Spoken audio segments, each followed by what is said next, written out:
Tao po. Ay, may aso.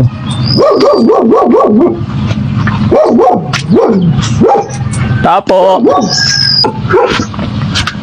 Morning po, Daddy Frankie. Sino po si Melissa Bukiren? Ako po, Daddy. Ay, kayo si Melissa Bukiren. Opo. Kumusta po kayo? Okay lang po. Ikaw yung Melissa Bukiren? Opo, ako po yung nag-post doon sa kwan ni Nanay Ilinda. Ha? Ako po yung nag-post doon sa kwan ni Nanay Ilinda. Oo. Nababasa ko lagi kasi yung ano. Ito babahay nyo, ma'am. Di ka rito. Opo. Ito po babahay nyo. Opo. Ay. Saan po kayo, Tanto? Hindi, okay lang. Nababasa ko lagi kasi yung comment mo. Opo. Kumusta kayo dito? Ano po, ito ang hirap po ng kwan namin, Daddy, kasi laging nababaha kami dito. Lagi kayo nababaha. Opo, itong tag-ulan. Mm. Ilan po anak nyo? 4 po. Asan ang asawa nyo? Nagtatrabaho po. Anong hanap buhay? Construction worker lang po. Construction. Ilan taon na ba ka, ma'am? Ikaw? 35 po. Yung asawa nyo? 45 po. Kasi mga kababayan, mga kabarangay, halos sa lahat ng upload natin, nakikita ko na sinishare ng Melissa Bukiren. Laging nakapag-share ng upload natin. Lagi siyang nagko-comment, laging nagpapasalamat sa mga natutulungan natin. Kaya hinanap ko kung sino ba yung Melissa Bukiren na yan. At eto, si nanay pala yun. Opo. Kumusta na ang buhay nyo rito? Okay naman po, sir. Kahit sa lahat ng buhay, nakakaraos din po. Okay. At lagi kong nababasa sa comment mo, panambak ang kailangan mo. Opo, sir. Kasi lagi po kaming nababaha dito. Yung lupa, yung panambak, Opo. sarili yung lupa ito. Hindi po nakikilupa lang po, nakikitara lang po kami dito. Kaninong lupa to? Kay kay Uncle Nestor Opis po. Tito nyo rin. Opo. So pinayagan naman niya kayo magtayo ng bahay. Opo. Nagpaalam po kami sa kanila noon nung nagtayo po kami ng maliit na kubo. Tito nyo talaga yon. Dito ng asawa. Sino uncle nyo? Si Uncle Nestor Opis. Uncle Nestor Pokis. Napakabait naman niya. Biological tito nyo talaga. Paano nyo naging tito yun? Kwan po, bali pinsan po nila, biyanan ko po. Pinsan din naman ng biyanan mo. Opo. Saan ba ilalagay yung panambak na sinasabi mo? Hanggang dito binabaha kayo?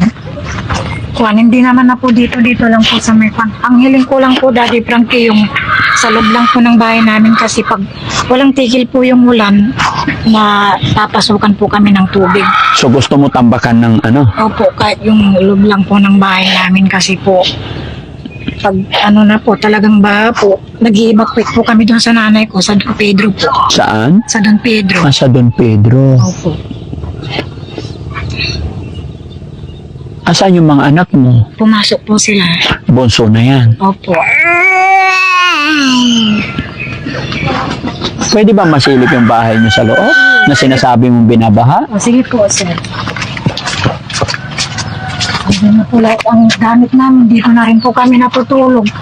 Kami po, nagsisiksikan po kami dito sa loob ng bahay.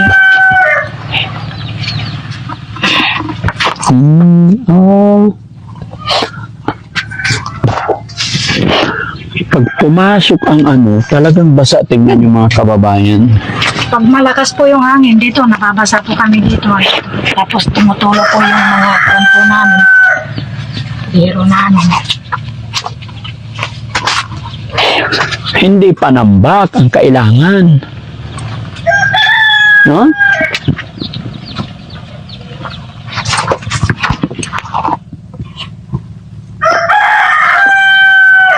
Pero may kuryente na rin kayo. Meron din po.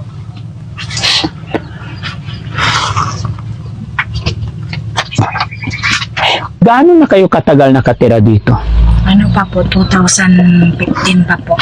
Matagal na kayo dito. Opo. So dito na lumalaki yung mga anak mo. Opo. Okay. Salamat at natuntun ko yung lugar ninyo. Nakita ko yung kalagayan nyo, nakita kong talagang mahirap ang buhay. Magkano ba kinikita na asawa mo? Ano po, 600 po. 600 per day. Opo. Araw-araw siya pumapasok. Opo. Okay. Kasi kailangan po. Kasi para sa mga bata rin po. Ilan taon na ba yung panganay nyo? Ano po, 12 na po siya. High school na po. High school na. Nanonood ka sa mga upload videos namin? Opo. Anong mga napapanood mo? Napapanood ko po lagi yung mga yung pagtulong sa mga ibang barangay. Tapos yung Kagaya ng anong mga kwento yung napanood mo? yung kagaya na si Ate Lisa po. Ayun po. Tsaka yung mga nakukop niyo po. Sino? Sila Ate Maricel. Tsaka sila Bandam. Sila Saan galing si Maricel? po sa Ilocano po siya eh. Saan na lugar namin siya nakuha? Nakalimutan ko na po. Nakalimutan mo na. Dami nang napapanood ko na po na kanyo. Kailan ka huli nanood? Nung isang araw po. Ano napanood mo? Yung si Ma'am Grace Will Kapinpin po. Pagbigay niya po sa inyo ng yung Na, hindi namin tinulungan yon. Yung iba, ano napanood mo? Yung mga taong tinutulungan ko. yun lang po ang huling napanood ko dati. Sinaubusan po ako ng load. Naubusan ka ng load. Opo. So sa maghapon dito ka lang, wala kang trabaho. Ano po, nag-online selling din po ako. Anong binibenta mo? Personal collection tsaka abon po. Para may Gaya ng anong collection nyo?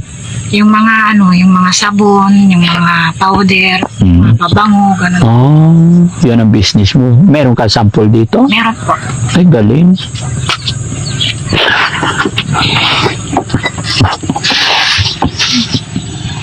Ayan. Meron din pala.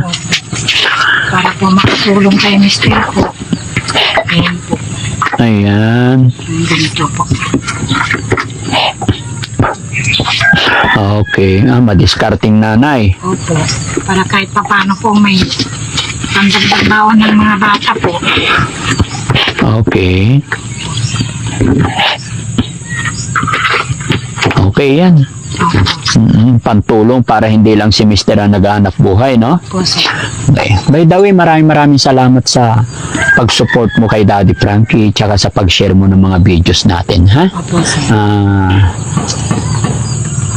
Pwede bang makahingi ng isang sakong bigas? Saan si Kuya Rizky? Kuya Rizky? Yes, sir.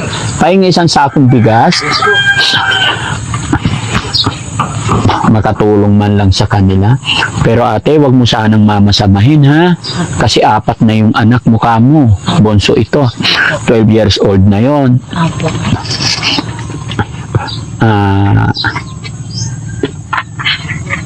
Sa nakita ko kasi, kailangan natin ng maglinis sa bahay.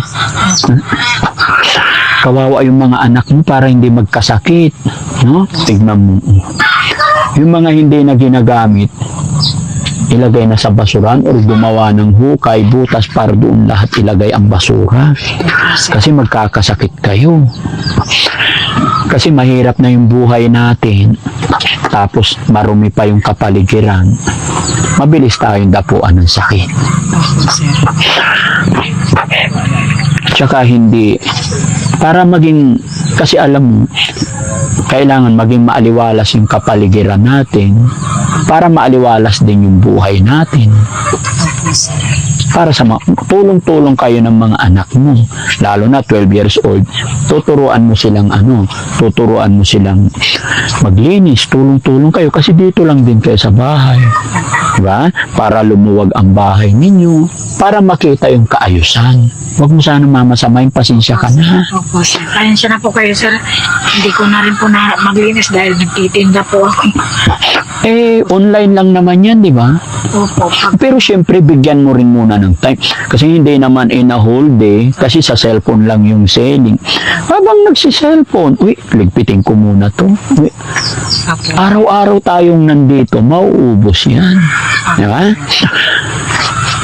Okay. So, Kuya Rizky, ayan, nandyan na. Ito, may bigas akong bigay sa'yo, ah. Sana, Maraming salamat po, sir. anong ulam nyo ngayon? Ano po? Tuyo po yung dito. Ha? Toyo. Opo. Masarap yan. Opo. Okay. Sana makabalik pa ako dito regarding dun sa sinasabi mong panambak, ha? Opo, sir. Pero sana bago tayo magtambak, maging malinis yung bahay. Opo, sir. Kasi kahit maliit yung bahay, kahit kawayan lang yan, kung malinis talaga, masarap tignan, masarap tirahan. Opo. Kahit ang bahay natin halimbawa bato, malaki, kung tambak-tambak ang dumi, basura, pangit pa rin, no? Opo, sir. Okay. So, babalik ako dito. Opo, sir. Ha? Opo, sir. Para mas makatulong pa ang Team Daddy Frankie, ha? Opo, sir. Kasi sa ngayon, wala kaming alam. Hindi namin alam kung anong klaseng, anong sitwasyon dadatnan namin. So, pagbalik ko, sana makatulong pa kami. Opo. Sana mas makatulong pa ang Team Daddy Frankie. Pero sana, maliwalas din, no? Opo, sir. Ha?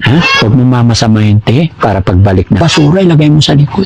Sige. Kailangan malinis, ah. Opo. Para healthy Opo. yung nakatira, hindi tayo Maaring hindi mo pa naramdaman ngayon kasi bata ka pa, malakas ka pa, 35. Opo, sir. Pero pagka patuloy na ganyan, marumi yung paligid natin, lahat madumi, pagtanda natin, aanihin natin yan. Pati mga anak mo. Kung anong nakikita ng mga bata, kung anong nakikita ng bata na ginagawa ng matanda, sa mata ng mga anak mo, yun ay magiging tama. Kaya ipakita natin sa mga anak natin, sa mga bata, kalinisan, kaayusan. I'm sure, pag lumaki ang mga yan, nagkapamilya sila, maayos, malinis din. Opo, sir. Pag tumanda ka, halimbawa, dumating time na mahina na tayo. Ngayon, ipinakita natin sa mga anak natin maayos na pag-uugali, kalinisan. Pag nagkaedad ka na, lola ka na, at pumunta ka sa anak mo, maayos din ang pag-aalaga nila sa'yo. Opo. Maayos din yung tiraang ibibigay nila sa'yo. Pero kung ganyan patuloy, sorry talaga, ha? Okay po, sir. Sana maintindihan mo ako. Opo, sir. God bless. Opo. Bye-bye. Ayun mga kababayan, mga kabarangay. Maraming salamat po mulit. Isa na naman na kababayan natin ang ating napuntahan dito. At ito mga kababayan, sa hirap ng buhay, ang request niya po ay panambak dito. Dahil lagi silang binabaha. Pero sabi ko sa kanya, nakita naman natin na kung panambak lang, madali nating gawa ng paraan. Pero sana bago natin tambakan, ay maging maayos muna yung kapaligiran. No? So, kinausap natin sila ng maayos, although may mga time talaga na siguro dahil sa kahirapan ng buhay, kaya hindi na nila nagagawa. Kaya po nandito ang Team Daddy Frankie para gumabay at magpaabot ng tulong kung ano man yung kaya nating iabot or itulong sa kanila. No? So sana mga kababayan, sa pamamagitan ng video ito, pamamagitan ng social media, ay mas makatulong pa tayo sa pamilya ni Ate Melissa.